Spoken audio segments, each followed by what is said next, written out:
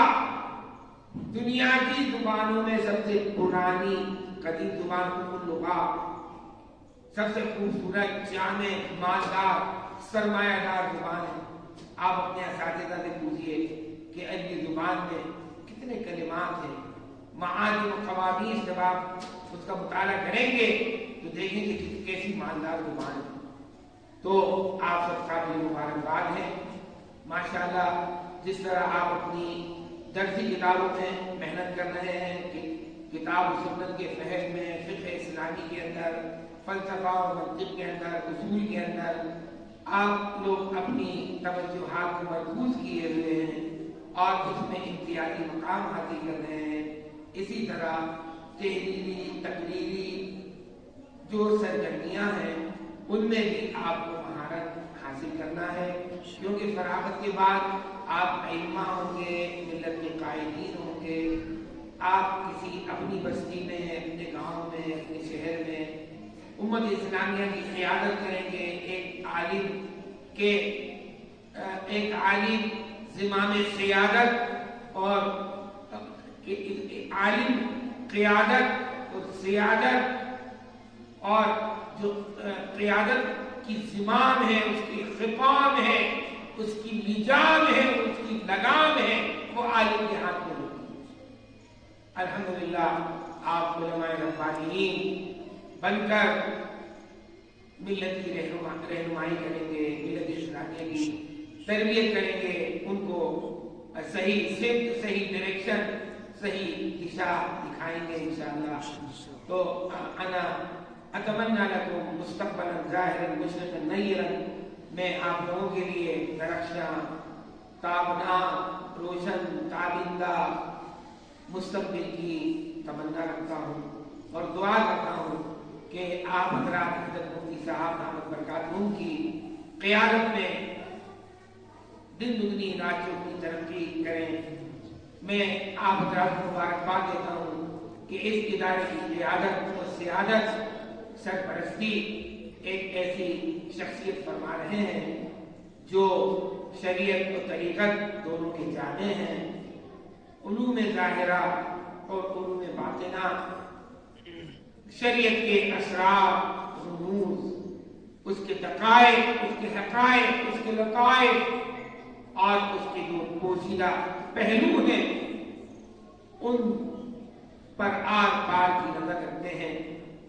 ایسا قائد آپ کو ملا ہے، آپ کے قافلے کے سالار قافلہ اور آپ کے جو میر کارواں ہیں، اللہ نے ان کو جو صلاح علوم و معارف عطا کیے ہیں، جو تقوی اور ظہر عطا کیا ہے، وہ سب جانتے ہیں. کسی سے چھپا ہوا پوشیدہ نہا مخفی نہیں ہے، آیا گیا ہے. تو یقیناً جس ادارے کے ایسے قائم ہو اور جس ادارے کے اساتذہ مخلص، مشرق، محنتی اور جن میں آپ حضرات کو آگے بڑھانے کی تمنا اور حوصلہ ہو، جو رات دن آپ کی تعلیم تربیت میں مصروف ہیں، منہمک ہیں، منغمس ہیں، لگے ہوئے ہیں، وہ قابل قدر ہیں. آپ اس ادارے کی قدر کیجیے، اپنے جو اس ادارے کے قائد و رہبر ہیں، جو سرپرست ہیں، ان کی قدر کیجیے، اپنے اساتذہ کی قدر کیجیے. اور ہمارے مولانا علی صاحب مختلف فرماتے تھے، طلبہ سے وہ خطاب کرتے تھے، طالبان علوم نبوت کہہ کے، کہ طلبہ سے میں کہتا ہوں کہ وہ ٹانگے توڑ کے پتا مار کے پڑھنے کے لیے بیٹھ جائیں، علم کے لیے اپنے آپ کو یکسو کریں.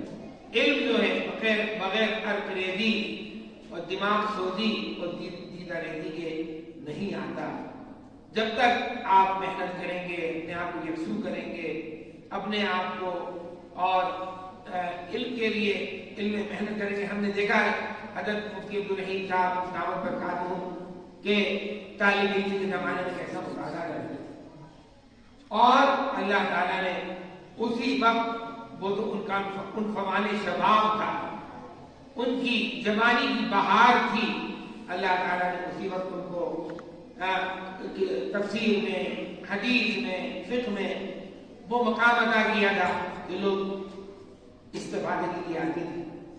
ترجمے والی مسجد کے اندر جو طلبہ ہوتے تھے وہ کتابیں سمجھنے کے لیے، مسائل سمجھنے کے لیے حضرت مفتی صاحب کی خدمت میں آتے تھے۔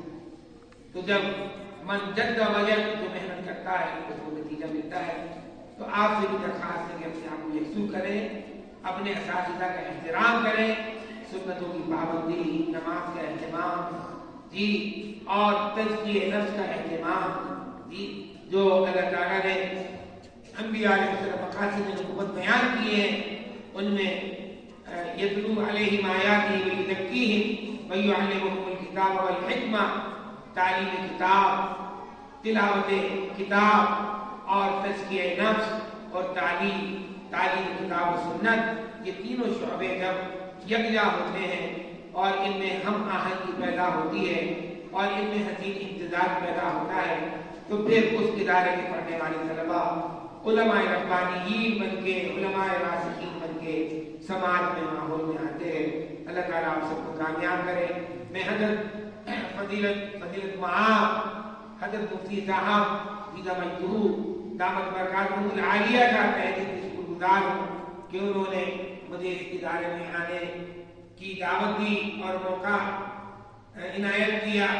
آپ سے ملاقات ہوئی، آپ کی تقریریں سنی، آپ کی ایکٹیویٹیز، آپ کی سرگرمیوں گتیویدھیوں کو دیکھا اور آپ کے اساتذہ کی محنتیں جو جلوگر ہو رہی تھی، جلوہ نما، جلوہ فکر، جلوہ آرا جی اور جلوہ افروز ہو رہی تھی، ان کو دیکھا۔